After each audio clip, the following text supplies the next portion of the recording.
Go back to week 5 of the season. You'll find Ty Simpson passing for 276 yards and 2 touchdowns. Also ran for a score as at the then number 17 Alabama held on late to beat number 5 Georgia 24-21 to give the Bulldogs their first home loss in 6 years. Well, these two teams will get to run it back again this Saturday at 4 p.m. for the SEC championship game. And it's a number that Alabama has had for Georgia.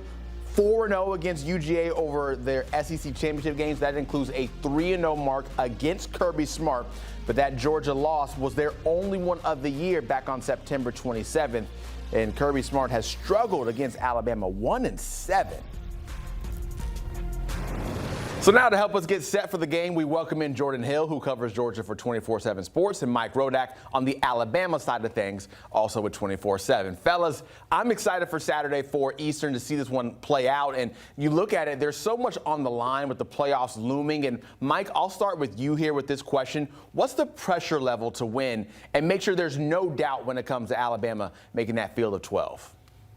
Yeah, that's exactly it. You know, players said yesterday they don't want to put this in the committee's hands. Like, obviously, last year, Alabama was sweating out this final week and ended up missing the playoffs. So winning the SEC championship would obviously put you in and probably get you a first-round bye as well. But if you lose the game, you're going to be right on that bubble again. And, you know, Kalen DeBoer was pretty adamant that he thinks Alabama should make it regardless of the result of Saturday's game. But the committee might think otherwise. And there's some other good 2-loss teams out there. And there's also the possibility of BYU upsetting Texas Tech in the Big 12 championship game. And that could be a problem for Alabama as well. So Alabama just really needs to come into this game, try to win it, which, you know, they've certainly done against Georgia in the past.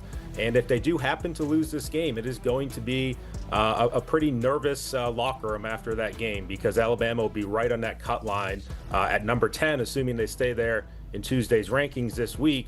They cannot afford to drop one more spot in the final rankings. When you look at it from Georgia's side, you know, there's still the potential that they could have a first-round bye even if they lose to Alabama. But I think the biggest thing for the Georgia program is just trying to get over the hump against Alabama. You know, not to, you know, no pun intended, but the elephant in the room is that Kirby Smart cannot beat Alabama. They have struggled. I believe he is now 1-7. They got a 3-game losing streak to the Crimson Tide. And Georgia, I think Kirby Smart and the players have said all the right things this week, really focusing on the fact that there's an SEC championship on the line. Kirby said that, you know, this would be a big deal no matter who Georgia was playing. But at the end of the day, you look at all the success, you look at the 2 national titles, the amount of winning Georgia has done. Alabama has been that team that Georgia just has struggled with. The one win was a big one. It gave Georgia its first national championship in 41 years, but they have continued to struggle even in the post-Nick Saban era. It would be huge for Georgia, I think, going into the postseason to try to beat Alabama and continue the momentum that they built up during the regular season. Yeah, that regular season with the lone blemish being that game that was back on September 27th. And Jordan, I want to ask you this, because the Dogs have not lost since that game, but they trailed for the entirety of the game against Bama. What did they learn from taking that L? I think the biggest thing when you look at that game specifically was just how small moments wound up, you know, adding up and wound up being an issue for Georgia in that game. You look at the 4th down that Georgia tried to hurry up and go for, and Cash Jones was stopped short, and they turned the ball over on downs. That was the best chance Georgia had in the 4th quarter to either tie the game or to take the lead for the first time. And really my biggest thing looking at this Georgia team since that game in late September, I think the defense has so much more confidence. This was a unit that really struggled early in the year. The game before playing Alabama, they had played Tennessee. The secondary really struggled. The secondary got picked on against Tennessee. They did a better job against Alabama, but they really struggled to get stops, especially in the first half. Ty Simpson did a really good job of picking the defense apart, making plays down the field. And I think in recent weeks you've seen this defense get more confident. It's a young defense. It's one that we knew going into this year, very talented but very inexperienced. I think that the reps they've gotten over the course of the year have put them in position to play championship football. They had a fantastic game against Georgia Tech on Friday. They're going to have to play probably their best game of the year in order for Georgia to win this one.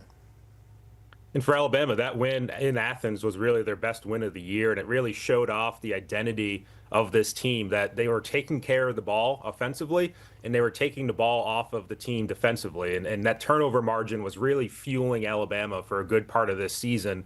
It slipped a little bit, this last month of the year. Obviously, the Oklahoma loss was it was kind of reversed for Alabama, where they were the ones turning over the ball and they could not force any turnovers. So, for Alabama, I think their defense has gotten better since that Georgia game. That was the first game back for Tim Keenan, who defensive tackle. Their defense has been really stout, the second half of the season. But for the offense, I don't know if it's looked as good as it did in the first half of that Georgia game when Ty Simpson was just driving right down the field on the Bulldogs. And it's been a struggle for this offense down the stretch. So it's kind of been opposite directions for Alabama in terms of their defense and their offense since that September 27th game. But I think turnovers and avoiding them on offense and forcing them on defense are really the keys for Alabama in this second meeting. Win also typically brings up the X factor because you never know who's going to provide that. But that's exactly where we'll take this right now. And when I ask you, Mike, you look on the Bama side, who is that X factor? I think back to last year's Georgia game, with Alabama, and it was Ryan Williams who was the star of that show, and that's really what got him on the national spotlight. But ever since then, he's been very uneven. And this is obviously coming to a close of his second year. And, I think people want to see more out of Ryan Williams. This past game against Auburn, he was not targeted for the first time in his career. And Kalen DeBoer said, don't read too much into that. The ball just didn't come his way. But he also said they need to be intentional about getting him the ball because of his talent and his potential. So, you look at a game like this where a lot's going to be on the line for Alabama. Like I said, their offense has been struggling down the stretch. I think they need to get Ryan Williams going. He had that big drop against Georgia in the first game this year. Has 6 games this year where he's been held under 50 yards receiving. So if they can get him down the field, that's a big difference for this offense. And, this is a Georgia defense as well that is probably not going to pressure you quite as much as some of the recent teams that Alabama's seen. So maybe that gives Ty Simpson an opportunity to throw the ball down the field. Looking on the Georgia side, I think it's Gabe Harris, defensive end. And again, when we look back to that game in September, a huge part of the reason Georgia lost, Ty Simpson had way too much time. Georgia has really struggled in recent games against Alabama to pressure the quarterback, to record sacks. That was a big part of the story, particularly in that first half in Athens. But Gabe Harris, a junior that's really come a long way and I think has really emerged as Georgia's best pass rusher in these last few games. Georgia has got to be, even if they don't sack Ty Simpson, they've got to make him uncomfortable. They've got to make him move in the pocket. They've talked about all week, hey, people take for granted how athletic Ty Simpson is. He's able to extend plays. He's able to make plays. But Gabe Harris, they have got to lead the charge when it comes to getting to Ty Simpson, making him uncomfortable. And if he makes a mistake, Georgia's defense has to capitalize. They were few and far between in that game in September, and I have a feeling that'll be the case again on Saturday. So we get to Saturday around 8 p.m. when it's all said and done. Jordan, who wins?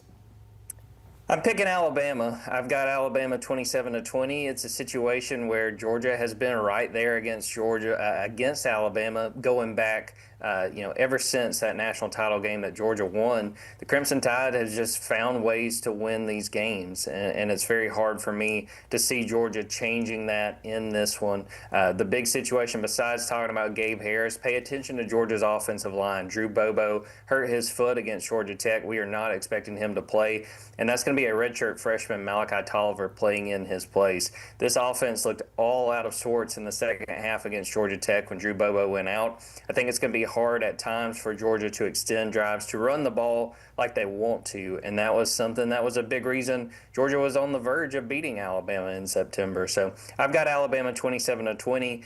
For whatever reason, Georgia just cannot get over the hump against this team, and I don't see that changing with an SEC title on the line. And for me, I picked Georgia in last year's game, and I was wrong. I picked Georgia in the September game this year, and I was wrong. So I guess I should pick Alabama.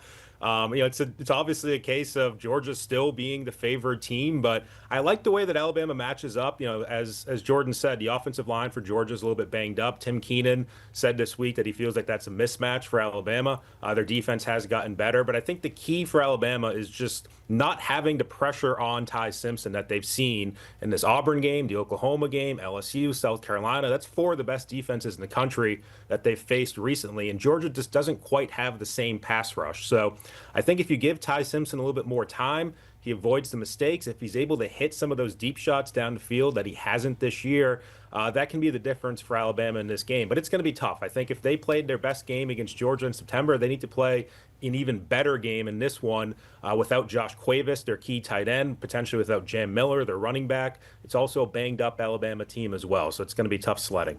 Wins in 2012, 2018, 2021, and 2023 for Alabama over Georgia in the SEC championship game. We'll see how 2025 goes. Mike Rodak and Jordan Hill, thank you so much getting us all set for the game. You can get even more set with college football by tapping into the CBS Sports College Football YouTube page to get segments like what we just did, cover the whole entire country. College football, scan the QR code. Go ahead and listen.